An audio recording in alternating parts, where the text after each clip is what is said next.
Hi, Mia. Did you get my emails? Yes, thank you so much. I have more stuff, but I said at least I get that to you. That was good because I had some of those herbs, surprisingly. Good. All right, peace and blessings, y'all. We back on there. Happy Monday. I always feel Happy like a Monday. little kid. Look at say, Happy Monday. Happy Happy Monday. Monday. Happy Good morning Monday. to you. Good morning to you. We're all in our places. We're bright, shiny faces. For this is the way we start our new day. My nephew was in school. He like 30 years old. He used to come on singing that. And then I used to do it like, good morning to you. That's so kids have the cutest nursery, like just the wake up morning songs. One time I went to Yeah. a church, I think it was a church like a Unitarian church, and they sing their kids off to the kids' church, and they'd be like, "Goodbye, goodbye, we'll see you in a while." I said, "How cute that is to sing your That kids is off to great. somewhere." We'd be like, "Go on to the kids' church." That's sweet. That's hmm They sweet. were singing their kids away, It's like Mhm. that was so cute. How was y'all's weekend? Mine was very restful and peaceful, All so right, I'm grateful for that. okay. What about you, if I'm a do? Mine was great. I heard from me for this weekend. I started,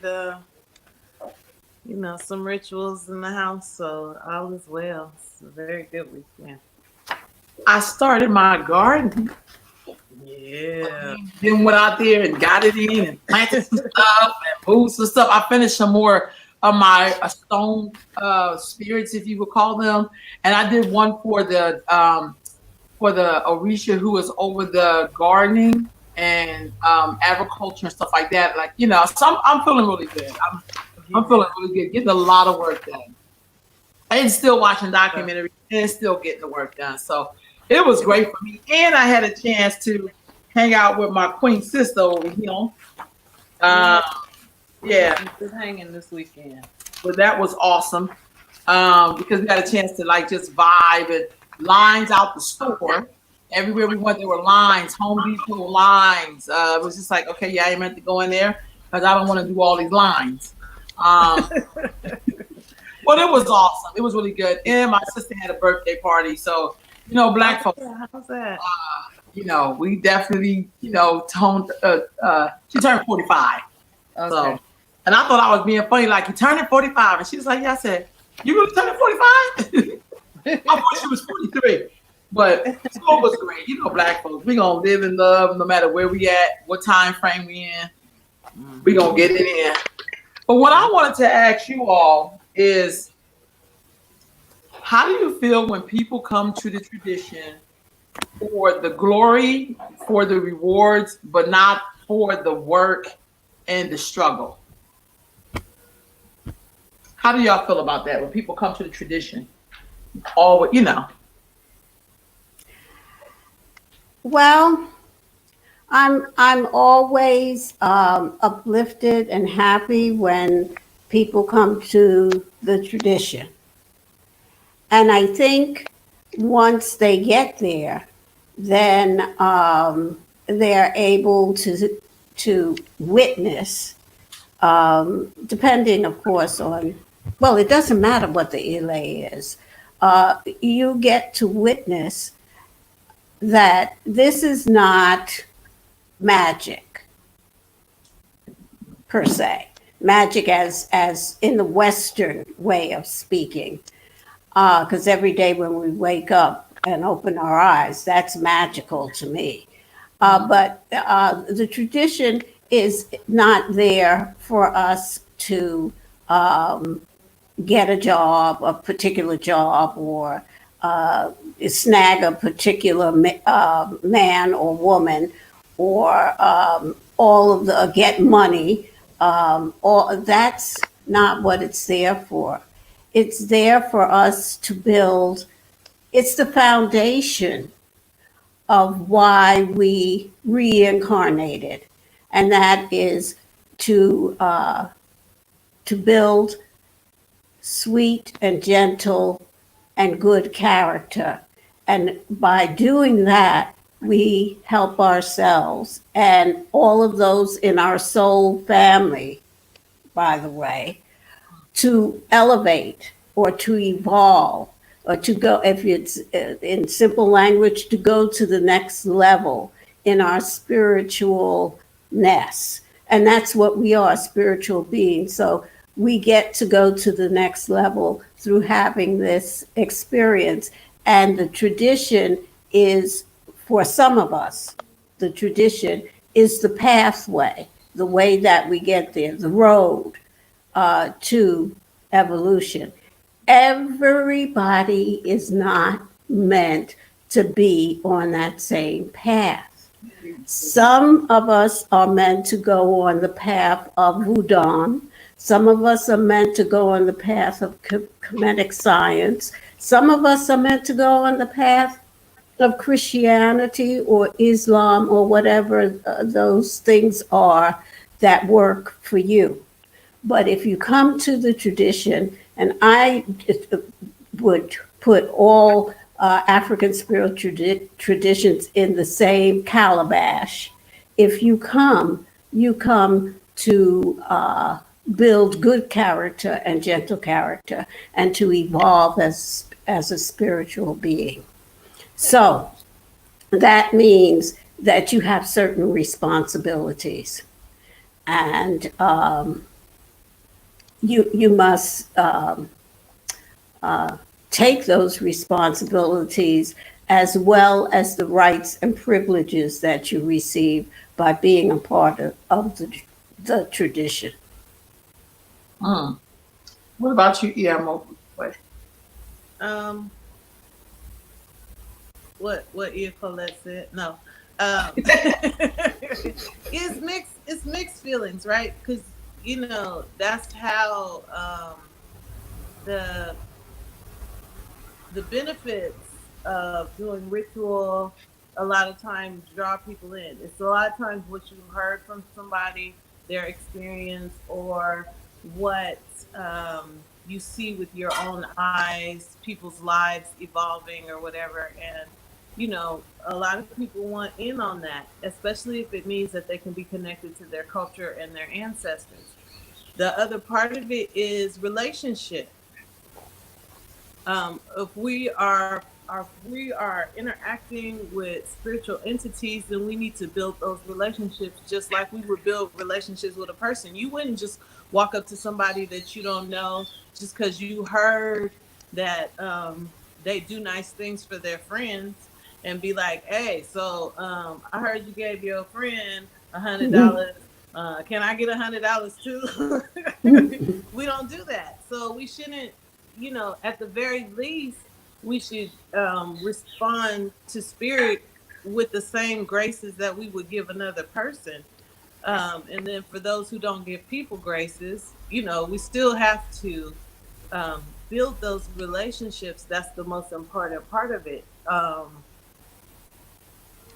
There's always, like Ia said, the objective is to build that character, that gentle, sweet character.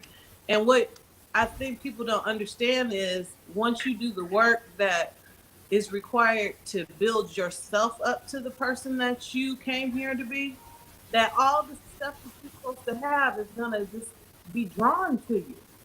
You won't, it's gonna be more of a graceful, easy situation than just all of the struggling. And we're not really here for that necessarily. We're not here for suffering. If something happens that we are doing a great amount of suffering, that's a signal to us that something has gone awry. That's not what we're here for. So if we are doing the work and building those relationships, with reciprocity and all in mind, then we will begin to definitely, there's benefits to that, to being in the good graces of spirit. Like, absolutely. It's not something that you can earn with the work. Like, we need to get away from that idea. But we do know that when you're in alignment with who you came here to be, that you will have what you need. and a lot of Mhm. times what you want as well. Mm. Right on. Mhm. Yeah. What do you do when you have ancestors who weren't good people? How do you resolve that in the now? Because you know so much of this is about your ancestors. You know, we are their modern day representatives. What do you do with that? And how do you not call those people? Is that possible? Um, there are, I was going to say two schools of thought on that, but there are more than two. Um, there are a number of thoughts or schools on that issue. Um, if you have an ancestor, this is a hard one because some people feel that if your ancestor crossed over by means of suicide, then that's someone that you don't want to have on your altar. But then there are others who don't agree with that. Um, the wonderful thing about our traditions is that, well, for me, is that none of this is pretty much written in stone. A lot of it is your relationship with your ancestors and your relationship with the Creator, with Olodumare or whatever name you want to call that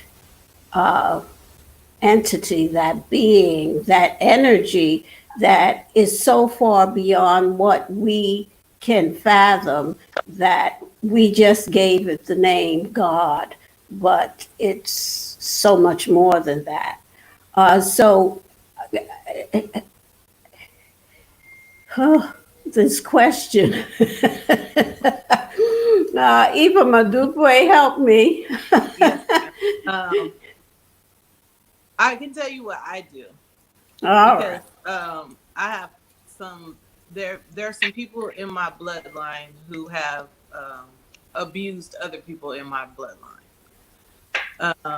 and I don't call them. And before I knew the details of what had occurred, I did, and I had a couple of experiences, a couple of really really bad dreams, and then some other things that happened that now I don't call them. Most of my choices are based on character, and I try to do my research. Like you're not gonna know everything about a person's life once they've passed on, and you won't even know when they're here because you just don't know everything about people. That's just not gonna happen. But for the most part, um, I've chosen my ancestors that represent those qualities that fall under good and gentle character. And those are the ones that I mostly interact with, call, to have conversation with, and all of that. And so that's you can't get away from your. So here's the rub: you can't get away from your biological parents, and you can't get away from usually their parents.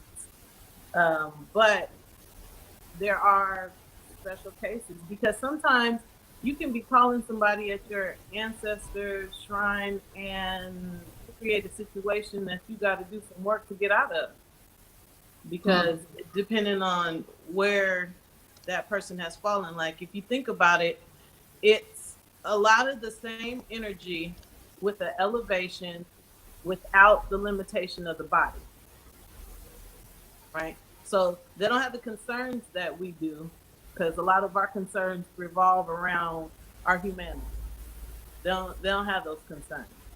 And so and they're a part of you anyway. So think about what you want to heal and your ancestors that represent the triumph over or that triumphant kind of energy to move you forward, to evolve you. That's where you want to put your energy because what you appreciate appreciates in the spiritual world. So what you give your attention to grows. The energy grows, the power grows, and the presence grows in your life. So if you got some people in your bloodline that you don't want their energy and power to grow, don't call them. Don't call them. Yeah. But you can work out conflicts though. I'm sorry, go ahead. Yeah. Yeah, no. I'm listening to you, and that's one school of thought, and I agree with that, and you put it so well. Thank you. And then I get into my head, Obatala. I get into my head and I start thinking about my soul family and forgiveness, and that I made a contract with that person to do whatever it was that they did. But I also know that's why this is what a great question. I also know that all spirits are not good spirits. And you don't want to get yourself involved with, in a spiritual battle, because we are somewhat limited in what we can do. We have to go to someone else to help us to work with a spirit that is not really in our best interest, or that doesn't have our best interest at heart.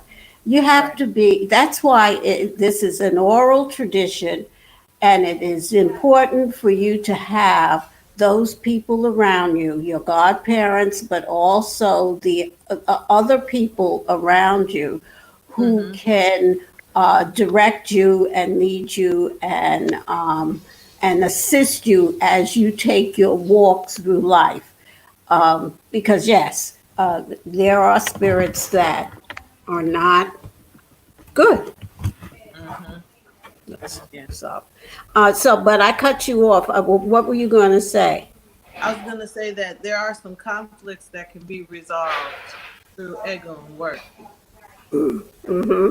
Like sometimes you need to resolve a conflict. So like especially with like parents. So some people have estranged parents because of an argument or some type of abuse or something like that. Sometimes there's healing or repair work that could be done. Usually I would defer to a Egungun priest for that, or another priest for that. But I would say that there's a lot of power there for healing, especially like generational stuff in the family, which is, caused by usually a person or a few people, you know what I mean? And so, like, there's a way to address a lot of that stuff, but it's through the work. Yeah, yeah. If for example, if you have incest within the family, and it's been going on for generations, and nobody wants to talk about it. Everybody knows what's going on, but nobody is addressing what's happening. Which then makes you fear for your own children when they come up, because you don't want to leave them here, because you don't know what's going to happen, and blah, blah, all of that.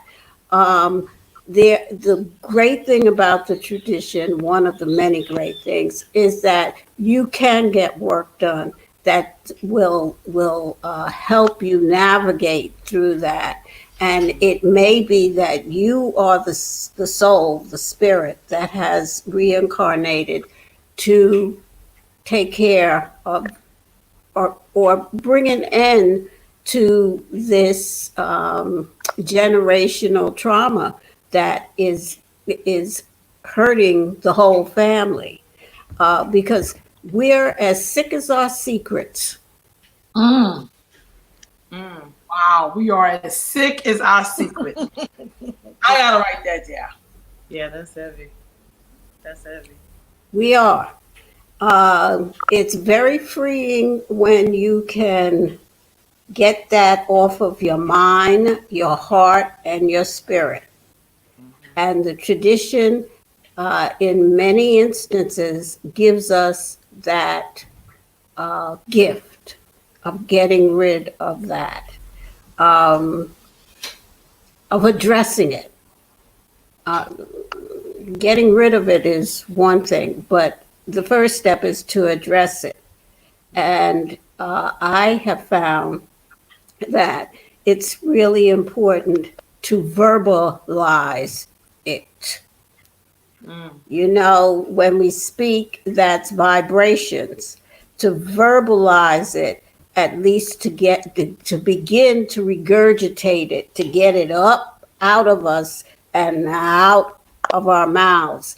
And if depending on how your ILA operates, that's a good place to start that process of healing that generational trauma.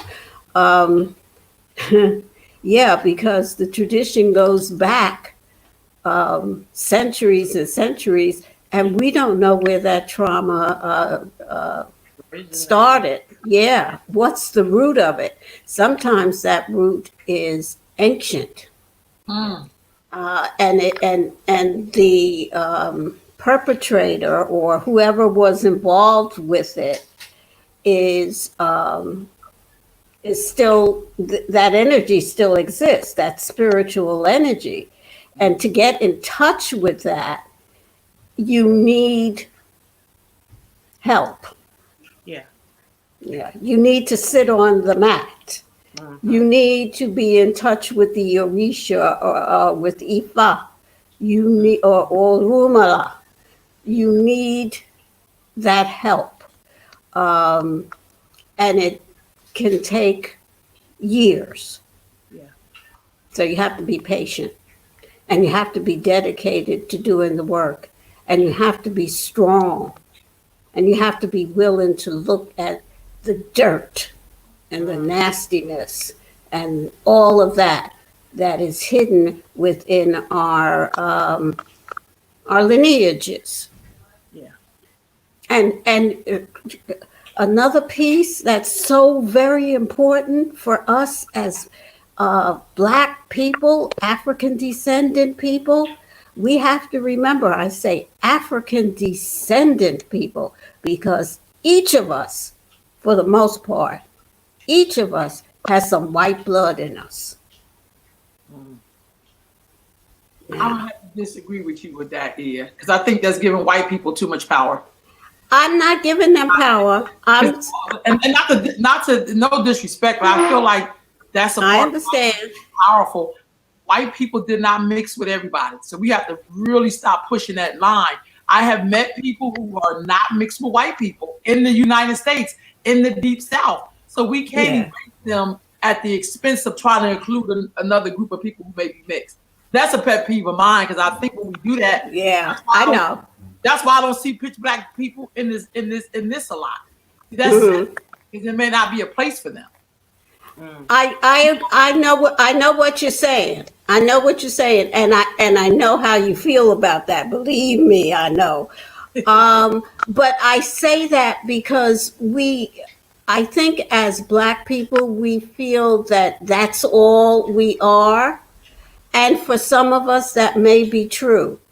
But I know that for most people that I meet who are Black, somewhere in their lineage, for whatever reason, maybe they chose to marry the person, they were raped by the person, whatever the thing is, there is some mixture there. So I say that because I think that has a lot to do with generational trauma. Yeah, and that we have to look at it, at least look at it and see how that has affected us as a Black person. And white people, they got Black blood in them too. I'm not sure, because that's where they come from. I understand that, but all of them do. I think the one thing that it's a heavy burden to carry when you really understand it is that there is no such thing as being mixed. And I think white people have did this Jedi mind trick. The reason why they're so in power is that they really got us believing in that concept. Meanwhile, white, whatever that means, if they was really white, they'd be dead, because white, you can't grow anything in white. White is death, to be honest with you. The richest part of anything is the blackness of it. That's why they look for that dark black soil to grow anything. But we don't like understand that. But what I'm saying is, I think sometimes we push this myth that people who are somehow mixed or more confused. I have met so many pure pitch black people who feel so disconnected from themselves, but somehow in our mind, we feel like they got something that we didn't get, but really that's the part of the game. Meanwhile, these white people, they can be mixed with all kind of whiteness, but white in itself has power. They don't even care if they Irish, Russian, Jewish, German. They don't even care. They're like, we are white. And my ancestors did such a phenomenal job of screwing up everybody that I get to walk and they benefit every day. Like, I can walk in your neighborhood, but you can't walk in mine. That's called, like, they done put some juju down for real. And so I just feel like that is the trick box when we know everybody's come out of a black person. Yeah. So Well, it really in reverse, honestly. there's no such a thing as race anyway. That's just so. So I mean, you know, that's the bottom line, really. So yeah, okay. But I keep saying, but I just feel like that's the part of when we're in such conflict with each other as black people, then we throw in this imaginary. To me, it feels imaginary for me. Where we be like, I'm so mixed up. And it's like, well, what does that mean? You know, what's the language? What's the culture? What's the food? We can't name none of that shit, but we want to be with everybody. So it's kind of like, dude, what are you? If you're a God, then it's all yours. If you're a direct descendant of the Most High, it's all yours. So let's just deal with the issues of things that we did here. The race thing is made up. That's just to confuse you. I learned that really clear in South Africa. When they have blacks, colors, Indian, Asian, whites, that's the hierarchy. But the white people are still running shit, and black people down here poor as hell. But we'll be the one talking about we mix with everything. But the white people get to be pure and get to run everything because they know that that's the identity thing. They know that they go around the world taking everything from everybody. So it's kind of like I ain't got time to argue about that. I'm in here getting it in. But we'll be so distracted with that because the real work is in the character. The real work is in, you know, my good friend Javon used to say she was raised by her grandfather who was a white man. And she says some of the traits that I got from him is how to do business, how to have this idea like I ain't got to wait on X, Y, and Z. She said sometimes you be thinking that that's a negative, but I've been able to use it for a plus for my own people. So she said I was never confused. The way some people would think I was supposed to be confused. I knew who I really was. And so those benefits that I got from my grandfather, I didn't use them against my people. I used them for my people. So that's like dealing with the character part of it. But I just think the race thing, it got us so, sometimes that just feels like a whole, we done made up whole societies on race for black people and colorism. We made up whole societies that we over here fighting each other. And the real person that screwed everybody up, they still rolling like ain't nothing, like it's a sunny day outside. Well, you know, it's a paradigm shift, though. Let's be real. That's where you found yourself based on the wisdom that has been poured into you, right? Right. So but understand that for the masses of our people, that's a paradigm shift that they have yet to make, because anything that is causing you immediate harm is a real thing to you, right? And it's not, if you could look beyond that, then you could probably escape the harm. But in the moment that you feel that your life is in danger, or you are in danger, or your family's stability and security is in danger, then it's whatever's aggressing you is a real thing to you. Do you know what I mean? Right on. So that's how the construct of race remains in perpetuity, because we constantly feel the threat of white people breathing down our neck. We feel the threat of racism, not necessarily just white people, but racism in general as institutionalized, right? The idea of race impacts us on a daily basis. Therefore, we are part of what's holding it up. So if we I can agree with think that. past, this is why ritual is so important, because it takes us out of our humanity. Even for small amounts of time, we can connect with the divinity, with our divinity, and we can get out of our humanity and really see things from a bird's eye view. We get the full holistic picture of what something is, right? Because remember, the difference, one of the differences between some other religions and African spirituality is that that which we call the creator, Olodumare, is a whole. It encompasses the benevolent and the malevolent, everything, the good, bad, ugly, and indifferent. Everything's in there, right?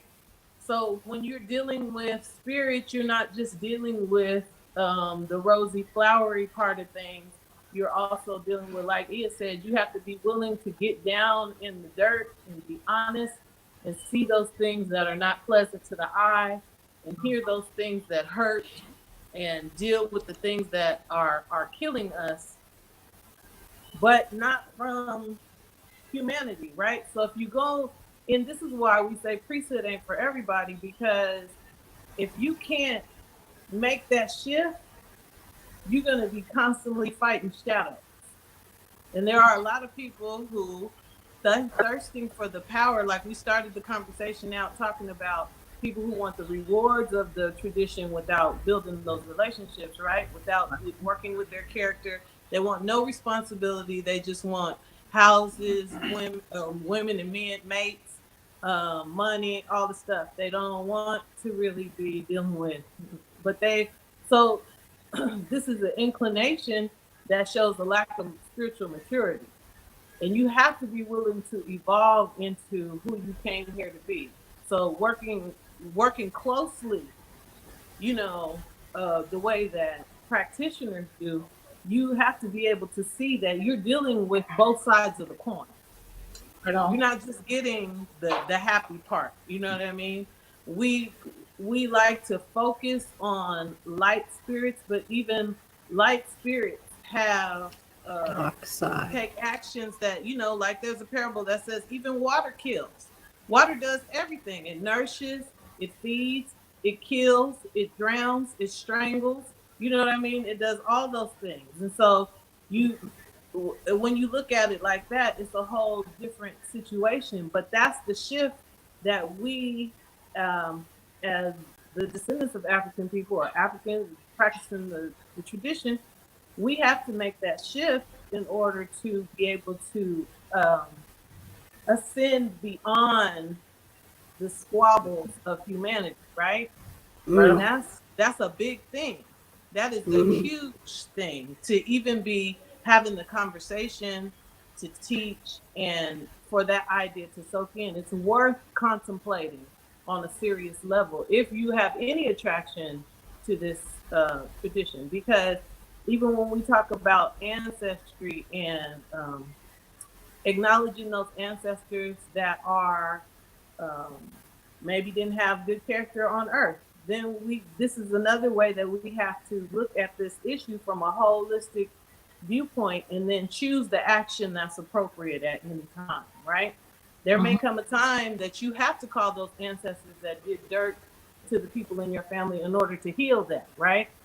But what it has to be a precise movement. And this is the reason why there's constant, you're not going to ever learn everything about the tradition. We're always learning. All of us are always learning, because you got to make precise movements when it comes to things like that. You invoke some a situation that don't serve you, don't serve the person that you're doing work for, don't serve, you know what I mean? You just have, but you dealing with a mixed bag. And so it's a great responsibility as a human being to walk in that understanding. Like nothing is just one thing. Every coin has two sides, right? Yeah, So yeah. that's a great responsibility. And you're right. if we start to tear down some of these constructs, that's the responsibility that we're taking on, right? We can look at race and say, oh, it's a bad thing, and just, it's not a real thing. And that's true, but we've made it a real thing. We put That's our so hostage to it, and it's now a real thing because we made it that way. Now we can take it away, and it will cease to exist. But that's an agreement that we have to make as a people, that this is no longer something that we participate in. Because I think for some people, that's where the power is. Like when white people, I mean, not all of them, of course, but when some of them are walking and you don't necessarily fit the bill, they'll look at you like, well, where are you from? Because they know, for the most part, some of us, because I can't speak for all, but some of us follow the line. When we see them, we straighten up. We don't give them the bullshit that we give other Black folks. You know what I mean? Like we want them to see us in a certain kind of light. And so, but that was because of the work that their ancestors did on our ancestors, which passed that down to us. But it's different when I'm a sci-fi nut. So one of my favorite sci-fi movies is They Live. And I always remember in They Live, I don't know how many of y'all seen that film, but it's a third eye story. And so when you get these glasses, you'll start looking around at the people. Like if you look at a dollar bill, you put the glasses on, it'll say, this is your God. You take it off, it's a dollar bill. You look at the signs that's selling stuff, right? It look like an ad for cigarettes. You put your glasses on, it says consume. Like it tells you what things really are. So then when you look at the people, you start seeing either skeleton structure or the alien. And so when you take the glasses off, they look like human beings. I'm just giving you the crust of the story. But when the aliens realize, like the guy had the glasses on and he says, you look all right, but you look like cottage cheese. And the guy says, oh, we got one that can see. And it lets them know, like, you ain't the regular person. Like, how can you see my true form? And so for me, sometimes when I'm thinking about race, I feel like people who define themselves and be like, I'm not going to walk in that. Like, yes, I know who I am, but I'm not going to give you the liberty of being able to treat me some way based upon something that you made up about me. Really, I'm your mother and you're my child. Like, I'm not going to walk like I need permission from you to exist. And that's a really hard thing. And I'm going to tell you why I'm also saying this. I've been to Bimbays and mixed companies, and I didn't feel right about it. Yeah. In the bag. I did not want to see white people's ancestors showing up. I just did not. It was hard for me to feel it. It's hard for me to hear a white minister tell me about God and my journey with it. When he know his journey and my journey ain't the same goddamn journey.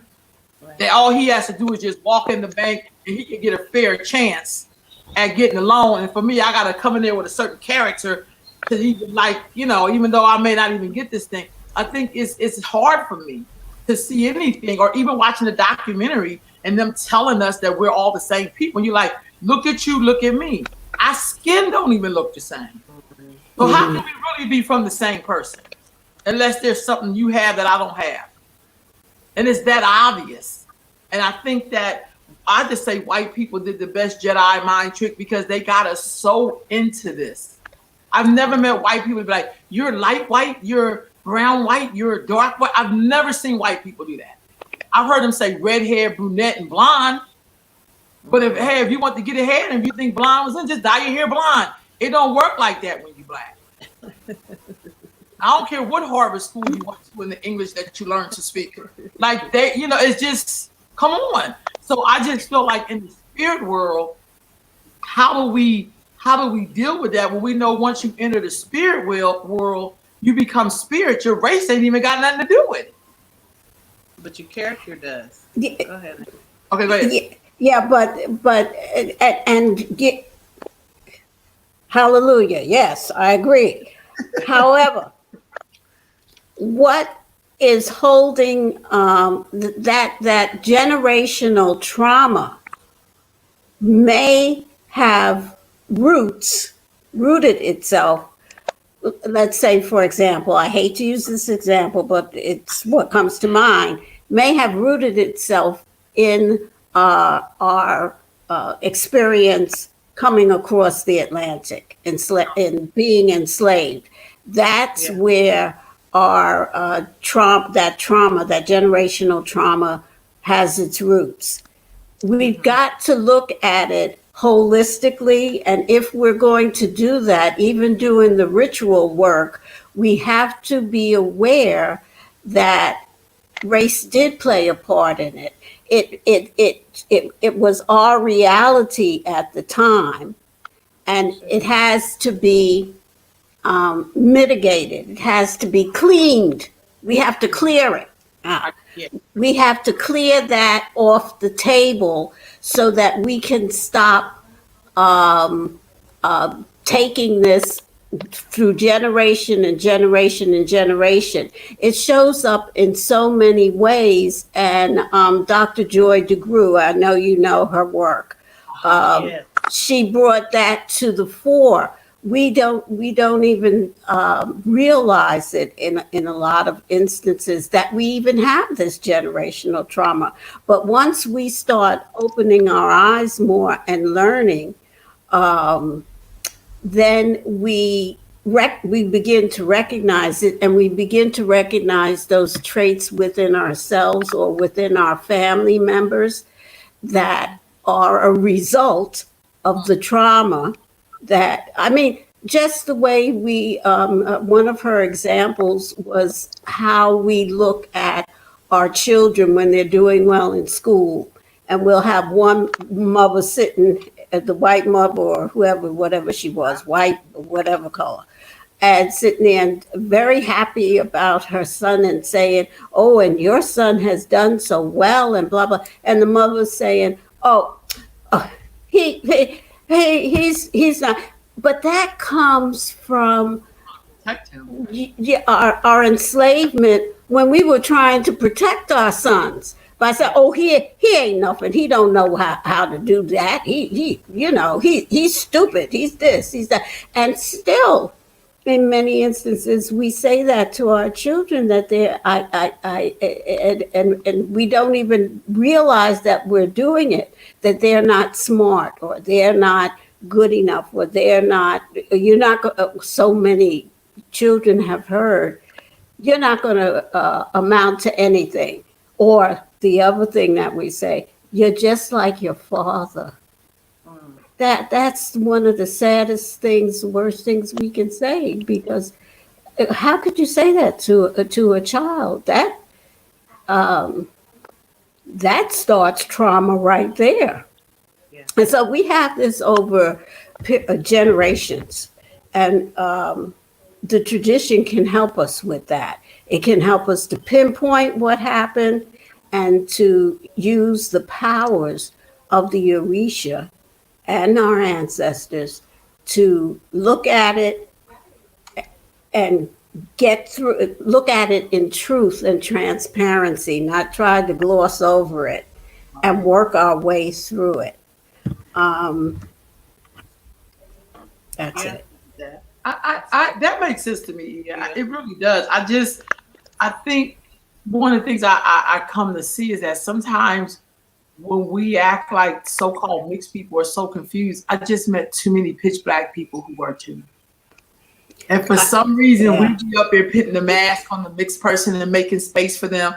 Meanwhile, the darkest person is being ignored, not just by white people, but by black people or people who they supposedly belong to and have a place. This is the thing about I don't have a place. But I met too many black, dark people who don't have a place for black people. And then they have to go be with white people and then get judged for that because we just assume that they needed to be what we were, but we haven't made space for them at the table. And I watch us do that a lot. So it's nothing more sad to me than seeing someone, and this happens to me all the time in my work. I work with a lot of black girls, and it'll be the darkest girls in the room wanting to tell me that they're mixed. And it's like, who cares? Right. Like, what has this got to do with the conversation?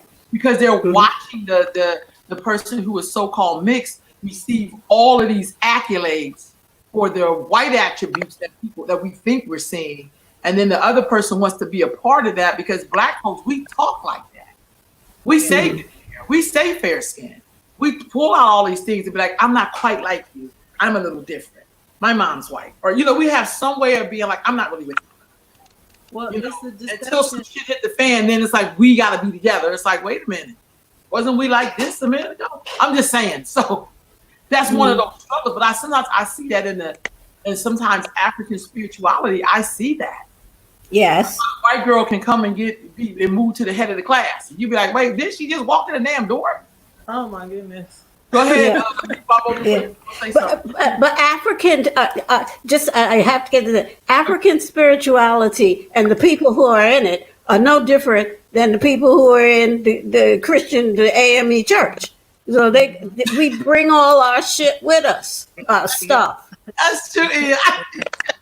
Wherever Oh, we you're go, right. whatever we choose to believe, we take our ashe and we take our humanity. So that means our dysfunction comes with us, and that's what we got to work on. And that's that's a much larger throw than just African spirituality. Like I feel like this is one of the best places to heal that, but I also know that everybody's not going to be involved in this. But it's a community thing. You know what I mean? And I feel like the deception of race is something Mm. that has a lot of Black people believing a lot. And the Mm-hmm. Mm-hmm. problem with that is that your thought traffic has an energy that impacts your spirit and your body. So if you take your ashe, and when I say impacts your spirit, what I mean more so is that you direct your ashe based on what you believe. And so you can use your own power against yourself. And what that feels like usually is some type of mental illness. So if you see people that can't quite get it together and they also have identity issues, then those two things may be coming together in a way that's impacting them negatively, either physically or they're just, basically hurting themselves with what they think about themselves. That is something that can be addressed through ritual. Like the idea is that you are dealing with something at the source of it rather than at its physical manifestation. So if you are, head cleansing, head feeding, you're dealing with the or read directly, you're dealing with that person's personal divinity or your personal divinity rather than, so you're going directly to the source rather than dealing with their humanity. Like in general, without doing ritual for people, we can have these conversations, we can tell all the truth or whatever, and you may know this intellectually. But how do you get it to be a part of your actual cellular information? There's some things that we know on a cellular level, right? And when we intellectually believe something that conflicts with what is true, with a capital T in our very being, then that will cause us disease. Now, whether that comes out physically, mentally, or whatever the case may be, this is the reason why we sit on the mat to balance it, to clean it, sort everything out. You know what I mean? To sort everything out and put everything in its proper place. So the understanding of this is paramount, especially for practitioners, but in general, we want everyone to be aware so that we walk in this understanding and begin to evolve as a community, evolve as a people. And that's where it really is an important issue. Yeah. Do Yeah. y'all feel any kind of way when white people be in the mix of your sacred? No, because I think is it just Londa? Like I'm still cordial and It's nice. not I'm just like, you. I sit that part of me that be like, like I just don't want to see your answers. I feel that way at a family gathering when somebody bring their little white girlfriend in, and all of a sudden all the attention goes to her. Do you understand what I mean? Like you've been in a room full of Black women for the last 4 hours, then all of a sudden it's like, ooh, something new. And it may also be novelty, but it's just too much. You know what I'm saying? It's like whatever you was talking before now doesn't mean anything. We're all focused on this. And this is not just, and it's not, and let me say that differently, because it's not just white women. It's also when someone brings in anybody of a different race, really, but mostly white people, because there's a value in that privilege, right?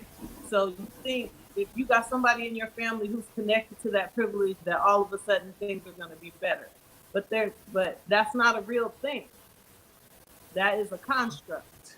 You know what I mean? And so by us giving our attention and energy to it and reaffirming it, we are keeping it in place. Mm-hmm. When we begin to, we really have to understand who we are and how we're made, because we wield power all the time. And if we don't take control of that and do it in a way that's forwarding for us and forwarding for humanity in general, we're going to continue to have these issues. Mm-hmm. Mm-hmm. Mm-hmm. You're right. I just wonder. I just thought, is it just me? Because I'm pretty cool, but I just know I've been in sweats with white people where the energy in the sweat was different. Like it. I couldn't even get into what I came to get to because I kept looking at them. Like, I just didn't feel like I was in a safe space. And I don't know if that's some of that ancestral energy where I don't be trusting them in certain spaces. I have a certain way that I roll. But when we talk about spirit, I don't know how I feel about them. I'll just give you a good example. One time I went to the church. It's like East Bay Church of Religious Science, with the bomb church, and Nova Reverend, what's her name? Beautiful sister. She used to be can't remember her name, like Eloise, Reverend Eloise, beautiful black lady. So it was really good service. So Melba Moore was there this time, and I guess she had been working in Frisco and met somebody who went to that church, and they brought her. So she sang for us.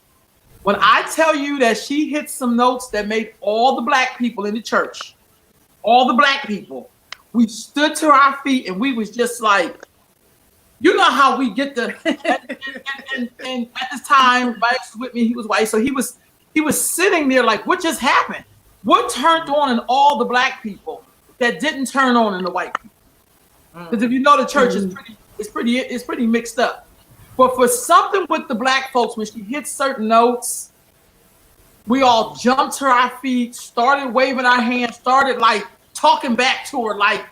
But the white people were looking like, "What the hell just happened? Are we supposed to stand up too?" So it's something in the energy, that we respond to that they don't respond to. There's no. You can't say anything different about that. We do have, and there's nothing wrong with us being different. There's nothing wrong with us. We have different cultures. We have different ways of looking at things. Personally, I think that we're melanated beings. We have that melanin, and all humans have melanin, but we have a huge amount of it. Thank God. So that we see that we respond. Look at the basketball players. I mean, those guys that can almost fly when they jump up to put that ball in the basket. Or as you said, when we don't have to even talk to each other to understand what's going on. When Melba, and I've been trying to think of Melba Moore's name for the longest, I don't know, I couldn't remember her name, and then you came out with. I didn't even know she could sing like that, honestly. Oh yeah. She when she hit those notes, or anyone else in the church, when you put I remember, I don't even know if I want to use this example, but anyway, when Oprah had all those women that came to and they had church. Yeah. They had church, and the white people, God love them and bless them, they could. It was too much energy. It was too much. Yeah. So we have that connection because that's the way we are wired. And it's like the DNA within us, the generational memories. It's in there. You put on some music. You put on. Oh, don't start playing the drums. Right. Don't really get down on some drums. You did that, But going back to your question about bembes, I have been pretty blessed that I haven't been to a bembe with any. Well, that's not true. I went to one or maybe two, and there were some white people there, and it was we were all cool. I mean, not, all the black folks that were at the bembe, we knew what we felt. We didn't know each other per se because it was people from different ILAs, but we did have two people there, and it was awkward. That's what it was. I felt it was awkward for them more so than for me. I was fine, but it seemed like they were just like those people in that church. Oh, why are they standing up? What do they hear that we don't hear? You know, so I think it's the times in which we live, and these times will probably last for hundreds of years. We have to, we need that paradigm shift, as you were saying. We have to move ourselves from where we are to where we want to be. And that all has to do with our minds, because a lot of us are still enslaved in our heads, in our minds. And we don't mean to be. We don't want to be. We don't even think we are, but we are. And so the tradition gives us a mirror into our own culture spiritually, and that kind of jumpstarts us into standing up and understanding more our power, our ashe, and who we really are as spiritual beings having a human experience. We create our own reality. We are co-creators with Olodumare, and we create our own reality. And yes, when we decide, and for me, I always go to the mothers, when we Black female people decide that feminine energy, when it decides that we're getting rid of this race, we're not feeding into this, that's when it'll begin to dissipate. But we have to do it ourselves because we do create this reality. That takes me to a place of how the hell have we let them create the reality in which we are living today?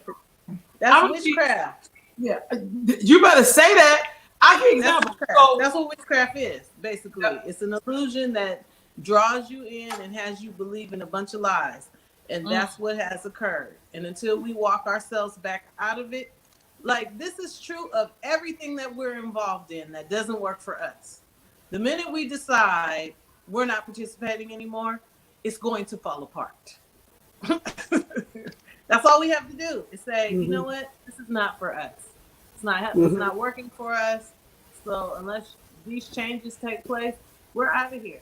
And we decide to pull, like we are not conscious of our power. We're not conscious of our political power. We're not conscious of our economic power. Well, we can become conscious of these things. Like all we have to do is agree. Like, okay, we got it. This is us. We're the ones holding the power. And if as soon as we say, and even when our numbers don't reflect the magnitude of the impact that we have. We think we're the minority. It's not that deep. But that's not true. Go ahead. No, I'm gonna give you another good example from another elder perspective. So you remember the actress B. Richards? Yes. Yeah. So, Yes. so there's a good documentary on her called B. Richards, A Black Woman Speaks. I don't watch that Yes. like 1,000 times. She says something that makes so much sense for me because it ain't even that deep as I would like to think. It's just it's like clicking on something in your brain. Ozzie Davis was saying every time they would have her play a maid, she didn't play the maid as the maid we know the maid to be. She played it like a queen. When you go back and look at her films, her back was never bent. She talked a certain way. You know, it was just like she just happened to have on a uniform. And she said in her mind, she knew who she always was. Yeah. And nobody could make her buy into the concept that she should appear a particular way because of the way she looked. Because she also had a lot of stuff to do with colorism. She talked about like when she lived in Harlem and she worked at the charm school and she taught Diane Carroll and a whole bunch of other people how to do all the charm stuff. And then the one lady was saying she was the blackest person in there. And they chuckled about it because of the way she looked. You know what I mean? But Ozzie Davis was saying one of the things he loved about her is she never played the maid like in the maid mentality that we know. She always played the maid as a queen. And nobody, you know, we don't ever, like she never bought into the concept that I'm supposed to be like bowed, like bent, like you broke me. She was always like this. So I'm just saying, some of our ancestors knew that. She knew. Like, I'm not going to let you play me like that. Even if all I could be is the maid, I'm going to be the best maid you've ever seen. But not even the maid you think I'm supposed to be. I'm still going to be a queen. Don't get it twisted. Right. That's a good documentary. At the end, I always cry. I see it 1,000 times. Because this is how she went out fighting. She went out with like, just sprinkle my ashes across the Confederate cemetery. I'm going to mess with them even into eternity. I'm a fucking people. Because she was a warrior. But I love the way she moved. Put that in the notes or in the comments so people can refer to it because I want to go back and watch it again. I haven't looked at that in a couple of years now. Oh, I love it. Wow. Yeah. Hold on, I'm going to find that. That's a good documentary. There's a lot of good stuff in that documentary. Bea Richards, a Black Woman Speaks.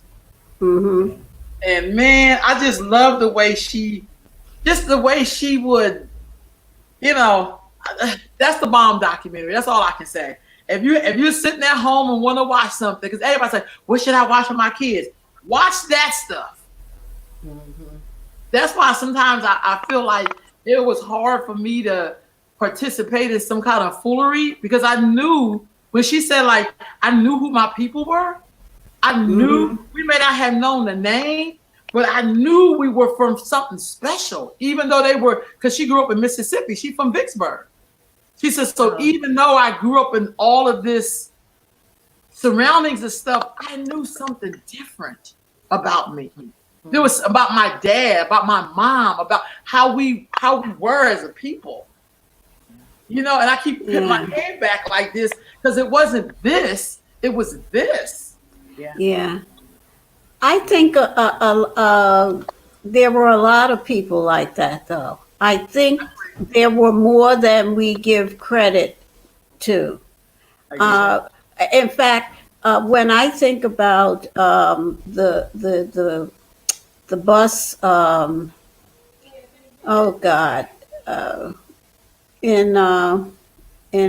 it? Yeah, the Montgomery bus thing. What's the word I'm looking for? I can't get it. Bus boycott? Boycott, yeah. When I think about when those women, you see pictures of those women who walked their shoes into the ground and they were walking straight up and steady with their we keep our dignity as much as we have been as people have tried to beat us. That's why we're still here. We keep our dignity and we are very resilient.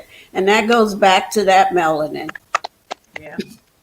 That's That's just why, yeah, I give praise to my ancestors because of that right there.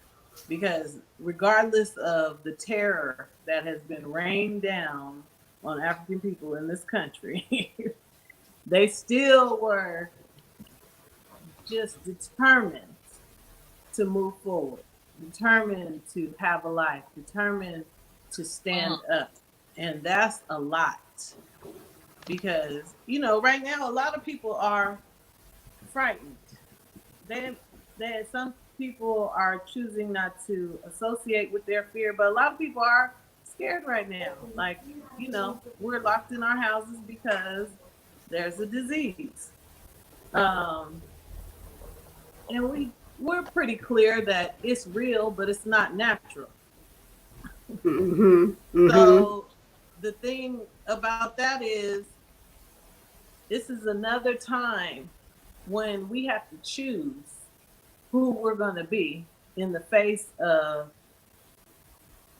basically an attack, chemical warfare. It's an attack. Let's be clear that if you got to stay in your house, and people who don't have don't have the ability to work from home, or don't have another income, or don't have savings, don't have, and it's a lot of us that are vulnerable right now for whatever reason. But we are very resilient, and this is why we cling to our ancestral strength, understand just that energy inside of us, because it lets us be more than what we appear to be, even to ourselves. That's a great gift. But that's a great gift. Well, family, look, this was a great conversation today. yeah. It was sometimes it can be a little hard, but I think that's the word. Because I do think some people feel like I must have somebody, because I did, according to DNA thing, of course, my people were enslaved in Virginia. Virginia had breeding farms, and I had a quarter of that in me. It ain't no love story, but I feel like whoever that woman was is in me so deep, like, bump that! And she showed me, like, no! No, they will not win. And so I don't know, it's like when my homegirl Javon says stuff like, I just feel blacker than the way I look. She always says that, because sometimes she becomes like, Javon. And she be like, I said, yes, Javon. But she said, that's how I feel in my being. And I'm like, you must got that ancestor too that be like, hell no! They will not win. We made them, they didn't make us. Like, it's kind of like, you be like, I was here first. Like, it's something in you that be like, no, boo. Because I think part of the spiritual work is once we get it, they will fall in line. Well, I notice about them, if you ignore them, they will either get some act right, like, we can't really do much with her. Well, see, there were black communities that did that, by the way. They was like, no, we don't mess with Negroes from Laurelton. Like, they different. They not like the regular Negroes over here.